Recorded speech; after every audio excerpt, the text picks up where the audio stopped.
May ilan nagsasabi na may mantsa ng pandaraya ang naganap na halalan. Ilan daw sa mga balota, may mga pangalan na ng mga nominado bago pa man magbilang ang mga boto.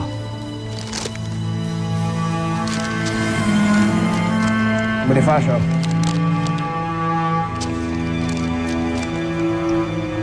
Aguinaldo. Bonifacio. Trias. Aguinaldo.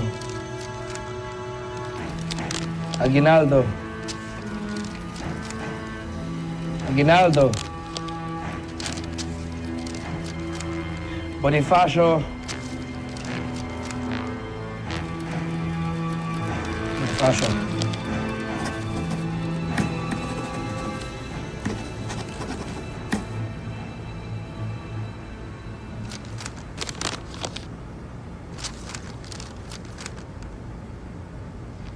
Bilang Pangulo, nakakuha ng 146 na boto sa 256 na bumoto.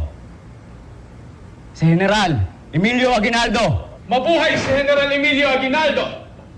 Marami ang umaasa na ang mahahalal na Pangulo ay si Andres. Subalit, hindi ganoon na nangyari. Mga kapatid, yaman din lamang ang Supremong Andres Bonifacio ang pangalawang pinakamataas na boto. At nominado, minumungkahi ko na siya na ang pangalawang Pangulo.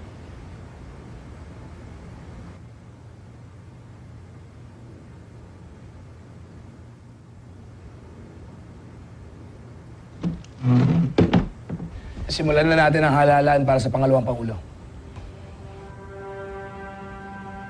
Para sa pangalawang Pangulo, si Mariano Trias. Para sa Kapitan General, ang inihalal ay si Artemio Ricarte. Para sa posisyon ng Direktor del Interior, ang nahalal ay si Andres Bonifacio. Mabuhay! Mabuhay! Pangulong Emilio Aguinaldo, ang iyong gabinete.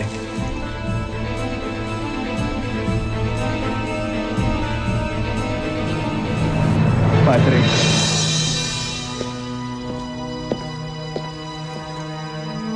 Handa ka ng manumpa, Ginoong Pangulo?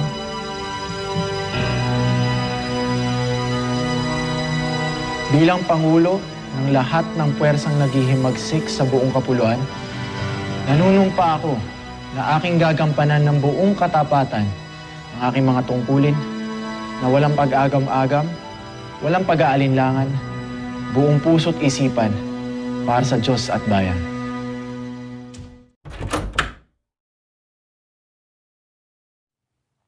The Hacienda Tejeros was filled with the chiefs of the Magdiwang jurisdiction, along with many of the Magdalo government salary in the morning of the assembly.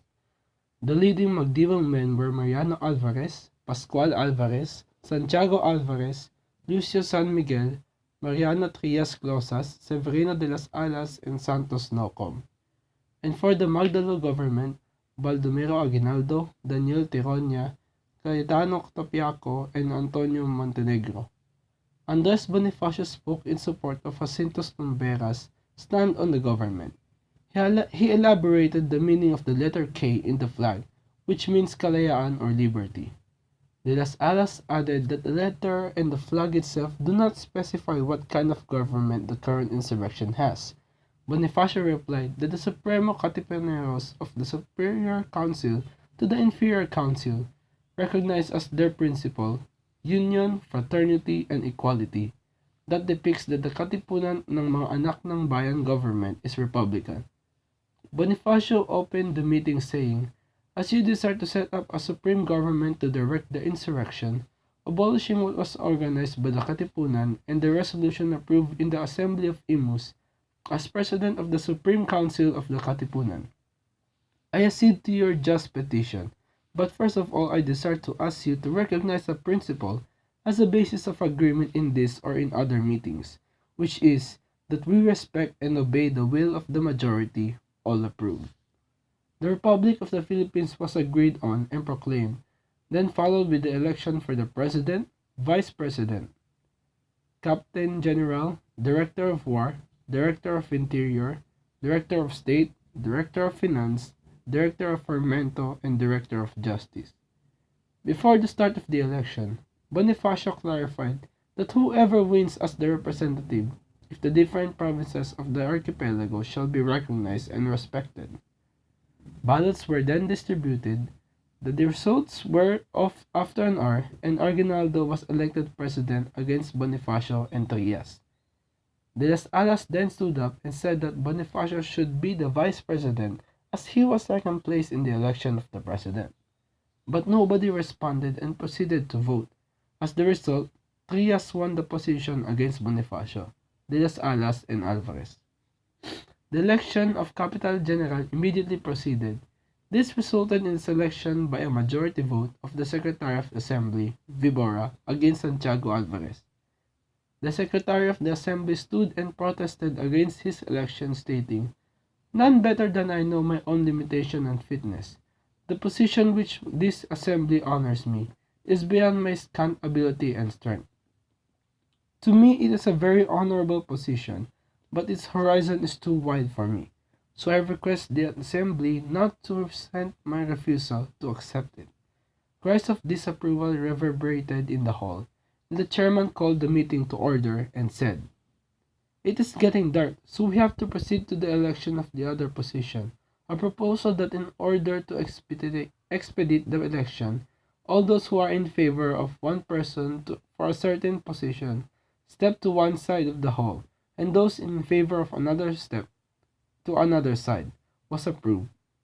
In this, the Director of War was elected, which resulted in the choice, by a majority vote of Emilio Rio de Dios against Ariston Villanueva, Daniel Tironia, and Santiago Alvarez.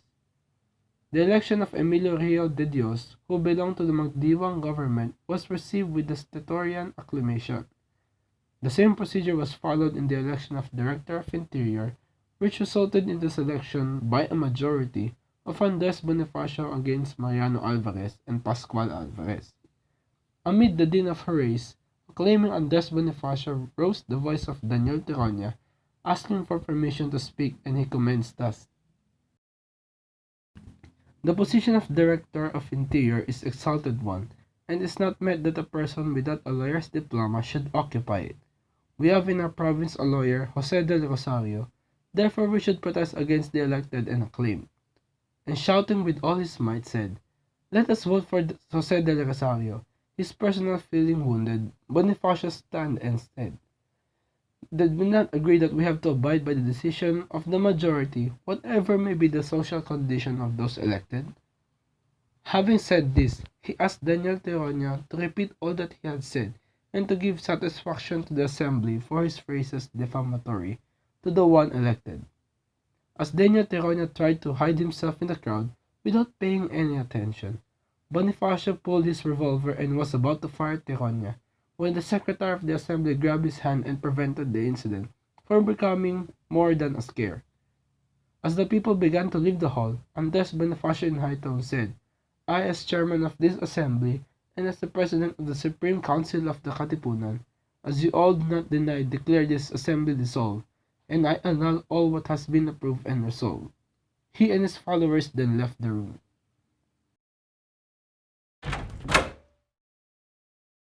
National government with separate leaderships, military units, and mutually agreed territories.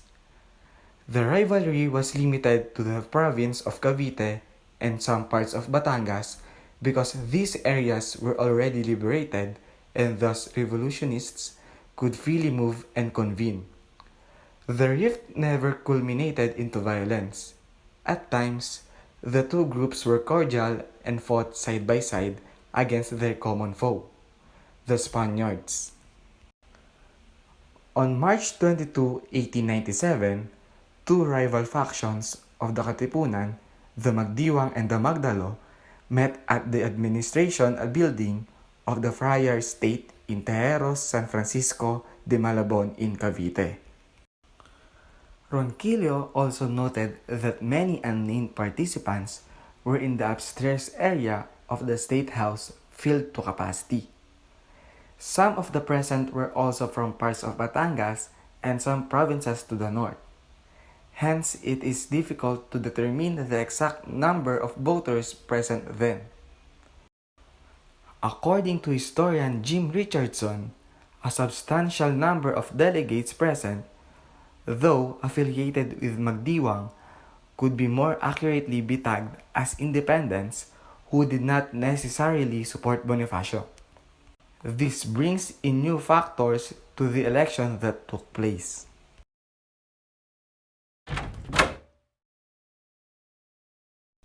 In hopes of uniting the conflicting factions and establishing a new government of the Katipunan, Andres Bonifacio and Emilio Aguinaldo agreed to hold the Tejeros Convention. The assembly at Tejeros took place on March 25, 1897, which was initially presided by Secretary Jacinto Lobreras of the Magdiwang Council. Secretary Jacinto Lobreras announced the main topic of discussion, which was how to bolster the defenses in the areas under Magdiwang control. Severino de las Alas interrupted and announced that the major issues should be tackled first, such as what kind of government should we have and how should we establish it. A disorder ensued between General Apoy and Antonio Montenegro, which disrupted the assembly. Because of the hurtful words of Antonio Montenegro, General Apoy ordered the arrest of Antonio Montenegro. When order was restored, Andres Bonifacio resumed the assembly, for he is the father of the Katipunan and the revolution. The Supremo Bonifacio emphasized that all decisions discussed and approved in the meetings should be respected and all should abide by the wish of the majority, no matter what his station in life or his educational attainment. The Magdiwang Secretary of Treasury warned Bonifacio that the ballots were tampered and some were already filled out. However, Bonifacio ignored this and proceeded with the election. After the election was done, Emilio Aguinaldo prevailed over Andres Bonifacio. Andres Bonifacio was elected to a position of the Secretary of Interior. After that, an argument broke out between Bonifacio and Daniel Tirona, where the latter insisted that the position of Secretary of the Interior should be entrusted to a lawyer and elect Jose del Rosario instead. Bonifacio adjourned the meeting with these words: "In my capacity as chairman of this convention and as President Supremo of the most venerable Katipunan of the Sons of the People, which association is known and acknowledged by all, I hereby declare null and void all matters approved in this meeting."